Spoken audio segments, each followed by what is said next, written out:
Hoy nos metemos de lleno con un peso pesado del fútbol colombiano, ¿eh? Atlético Nacional. Sí, un club que genera pasiones, ¿no? Vamos a revisar una charla bien interesante sobre su historia, sus logros y, sobre todo, su gente. Exacto. Lo llaman Titán, el más grande para muchos. Y bueno, argumentos hay. Títulos, una fanaticada gigante. Fundado en 1947, o sea, ya son 78 años, y ya se habla de la fiesta de los 80, ¿eh? Así es. La idea hoy es, tratar de entender qué hace tan especial a Nacional, ¿no? Repasando los puntos clave de esa conversación sobre sus ídolos, la mística que tiene. Dale, vamos a desgranar eso. La charla empieza con una pregunta buenísima a los hinchas. ¿Quién te hizo enamorar de Nacional? Ajá. Y las respuestas, pura emoción. Que el papá lo llevó al estadio de niño, recuerdos de la Libertadores del 89, imagínate. La primera para Colombia. Claro, eso marcó a una generación. Ver jugar a Higuita, a Aristizábal, hasta historias de vecinos sacando el televisor a la calle para ver los partidos juntos. Muy de barrio, muy popular. Es que eso es lo fascinante, ¿no? Cómo se remarca esa conexión que va de padres a hijos, a nietos.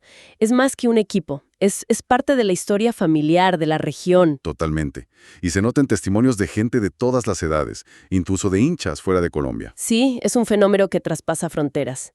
Y bueno, después viene el desafío, armar el once histórico. Upa, ahí sí que se pone bueno. Porque claro, la subjetividad es total. Lo admiten en la misma charla. Total. Para el arco, por ejemplo, suenan Armani, Navarro, Ospina.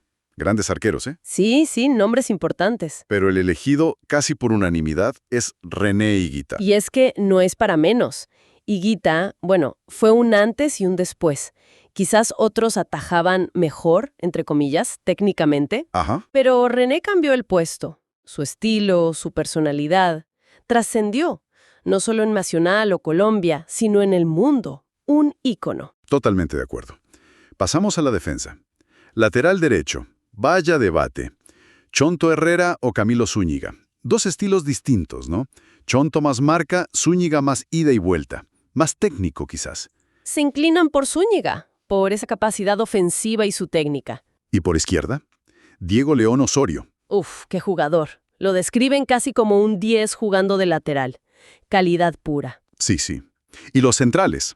Luis Carlos Coroncoro Perea por derecha. Un muro en esa época dorada, superando a nombres como Davinson Sánchez, Maturana mismo, Brown. Y por izquierda, el inolvidable Andrés Escobar. Un caballero siempre recordado así. Qué dupla esa, ¿eh? Perea y Escobar.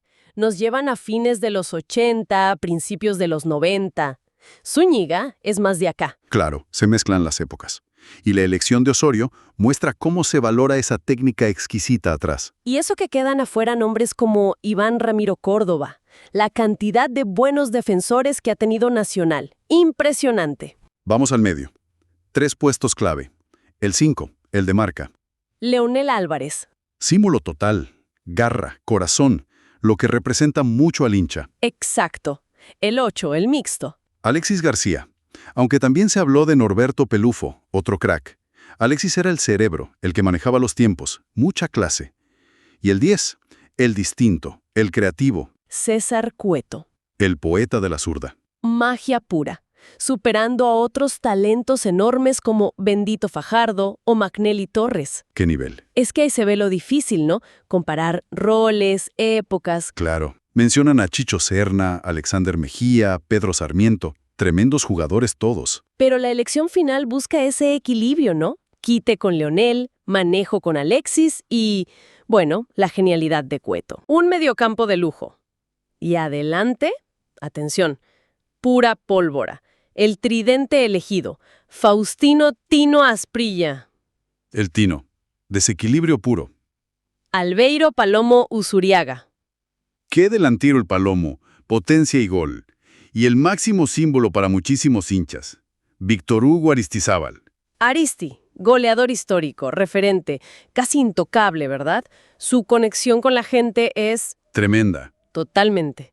Y eso que se nombran otros gigantes, ¿eh? Juan Pablo Ángel, Hernán Darío Herrera, Guillermo La Rosa. Es que la historia de Nacional está llena de grandes delanteros.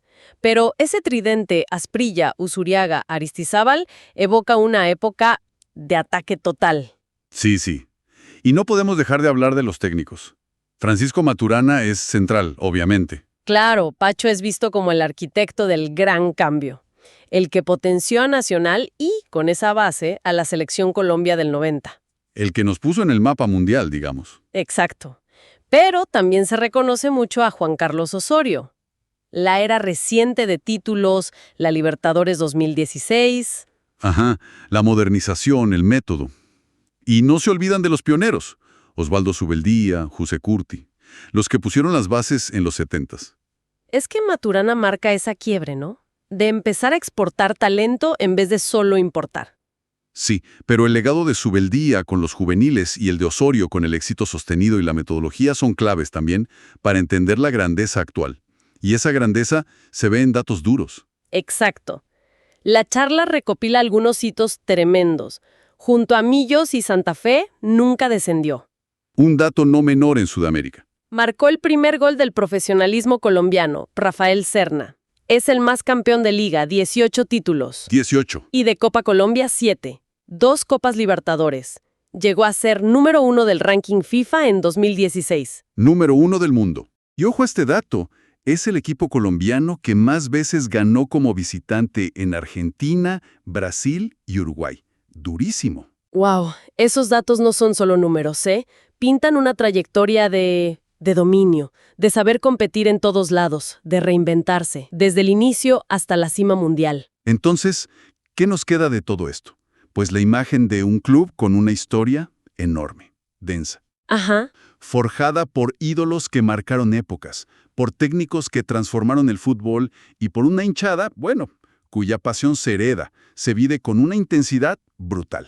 Es la crónica de una grandeza que se construyó y se sigue construyendo, década tras década. Totalmente. Y esto al final nos deja una pregunta picando, ¿no? Algo que la misma discusión sugiere al comparar jugadores de distintas eras.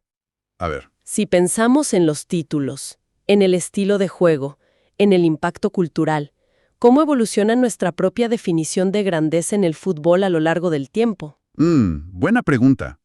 ¿Qué pesa más? ¿Los títulos de antes o los de ahora? ¿El ídolo local o el que triunfa afuera? Exacto. Da para seguir pensando, ¿no?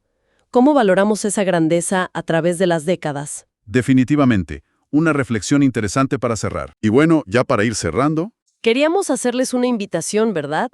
Si les gusta este tipo de análisis, estas charlas. Sí, que se den una vuelta el podcast Zona Fútbol en YouTube.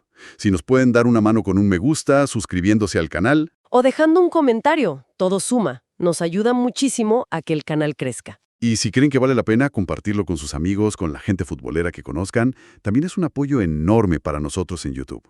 La verdad que sí. Su apoyo es fundamental. Así que muchas gracias y nos escuchamos en la próxima.